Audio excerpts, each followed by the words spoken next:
శివపురం అనే గ్రామంలో సోమనాథ్ అనే పేద యువకుడు ఉండేవాడు. డబ్బు సంపాదించడానికి వేరే దేశానికి వెళ్లాలని నిర్ణయించుకున్నాడు. ఒక పడవలో బయల్దేరాడు. కాని తుఫాను కారణంగా ఆ పడవ మునిగిపోయింది. సోమనాథ్ ఒక చిన్న చెక్క సహాయంతో ఒక దీవిని చేరుకున్నాడు. ఆ దీవిలో ఒక మనిషిగాని, ఒక పక్షిగాని, ఒక జంతువుగాని కనిపించలేదు. సోమనాథ్ ఆ దీవి నుండి ఎలా బయటపడాలో ఆలోచిస్తూ ఉండగా అతనికొక అద్భుతం కనిపించింది. ఒక సింహం గాలిలో తేలుతూ ఆ దీవి వైపు వస్తోంది.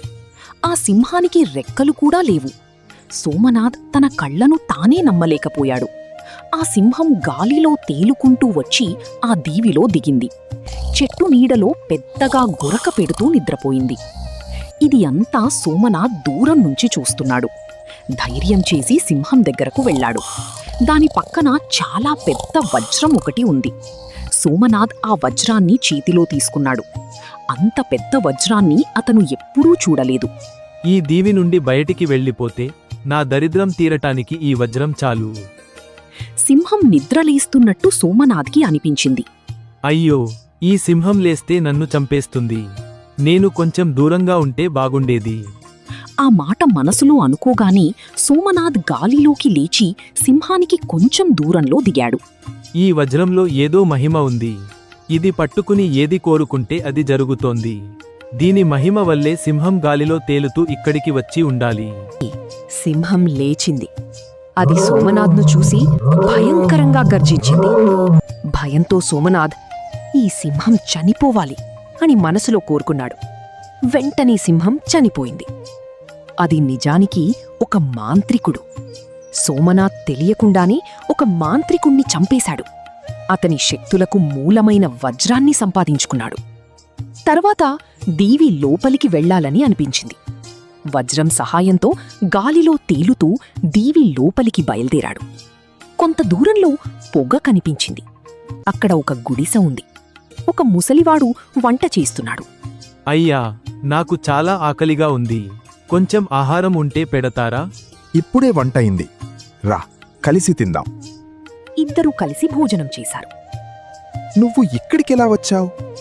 సోమనాథ్ జరిగినదంతా చెప్పి తన చేతిలో ఉన్న వజ్రాన్ని చూపించాడు. నాకు ఆ వజ్రమిస్తే ఈ మహిమగల గొడ్డల్ని నీకిస్తాను. దీని పిడిపై కొట్టి వంట చెయ్యి అంటే అది వంట చేస్తుంది. దీని తలపై కొట్టి తల తీయి అంటే ఎదుటివారి ప్రాణం తీస్తుంది. మార్చుకోవడం నాకు ఇష్టమే. మార్చుకుందాం.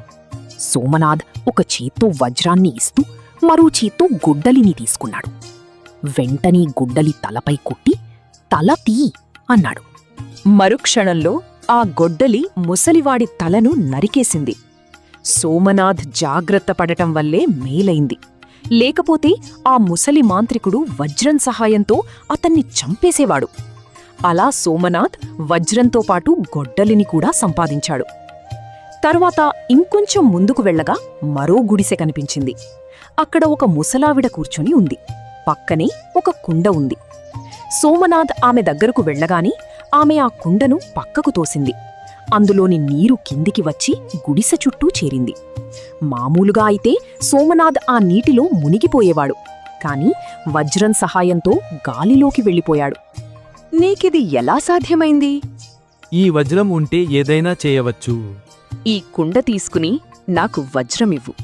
ఈ మంత్రపు కుండ కోరిన ఆహారమిస్తుంది. దీన్ని బోర్లిస్తే కావలసినంత నీరు వస్తుంది. సోమనాథ్ వజ్రాన్ని ఇచ్చి కుండ తీసుకున్నాడు. వెంటనే గొడ్డలి తలపై కొట్టి తల తీయి అన్నాడు. మరుక్షణం ముసలావిడ చనిపోయింది.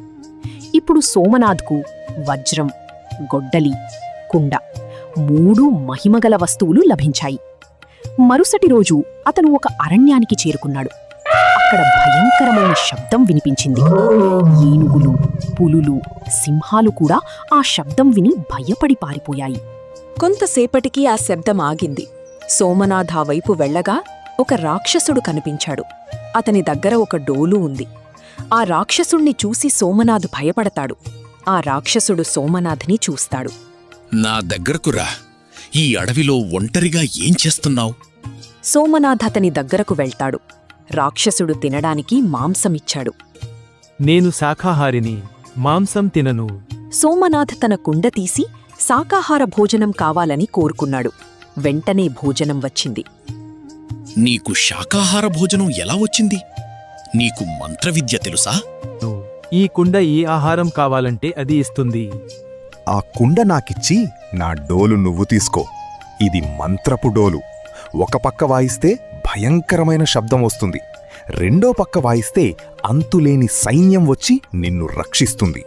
సోమనాథ కుండను ఇచ్చి డోలు తీసుకున్నాడు. వెంటనే గొడ్డలితో రాక్షసుణ్ణి చంపేశాడు. అలా అన్ని మహిమగల వస్తువులను సంపాదించి దీవి నుండి బయటపడి ఎన్నో దేశాలు తిరిగి చివరకు వంగదేశానికి చేరుకున్నాడు. ఆ దేశపు రాజు చాలా క్రూరుడు. ప్రజలను దోచుకుని చంపేవాడు. కొత్తవారు ఎవరైనా వస్తే వారిని బంధించేవాడు. సోమనాథ దేశంలో అడుగుపెట్టగాని సైనికులు అతన్ని పట్టుకోవడానికి వచ్చారు. వెంటనే డోలు వాయించగా వారు భయపడి పారిపోయారు. ఈ విషయం తెలిసిన రాజు తన సైన్యాన్ని పంపాడు. సోమనాథ్ మళ్లీ డోలు వాయించగా వారు కూడా పారిపోయారు. ఈసారి రాజు మొత్తం సైన్యాన్ని పంపాడు. సోమనాథ్ తన కుండ ద్వారా వరద పుట్టించాడు. సైన్యమంతా వరదలో కొట్టుకుపోయింది. రాజు ఒంటరిగా మిగిలిపోయాడు. సోమనాథ్ రాజు దగ్గరకు వెళ్లి గొడ్డలి తలపై కొట్టి తల తీయి అన్నాడు. వెంటనే గొడ్డలి రాజు తలను ఖండించింది. ప్రజలు ఆనందంతో సోమనాథ్కు రాజాభిషేకం చేశారు. మహారాజా, మన దేశానికి సైన్యం లేదు. వేరే దేశం యుద్ధానికి వస్తే ఏం చేస్తాం? సోమనాథ్ డోలు రెండో పక్క వాయించాడు. వెంటనే అంతులేని సైన్యం ప్రత్యక్షమైంది. అంత పెద్ద సైన్యాన్ని సులభంగా సృష్టించగల రాజు తమకు ఉన్నాడని, ఇక మనకి ఏమీ కాదు అని రాజ్య ప్రజలు ఆనందపడ్డారు. ఈ కథ మీకు నచ్చినట్లయితే దయచేసి వీడియోకు లైక్ చేయండి. ఇలాంటి మరిన్ని ఆసక్తికరమైన కథల కోసం మా జేకేవీ స్టోరీస్ ఛానల్ను సబ్స్క్రైబ్ చేసుకోండి.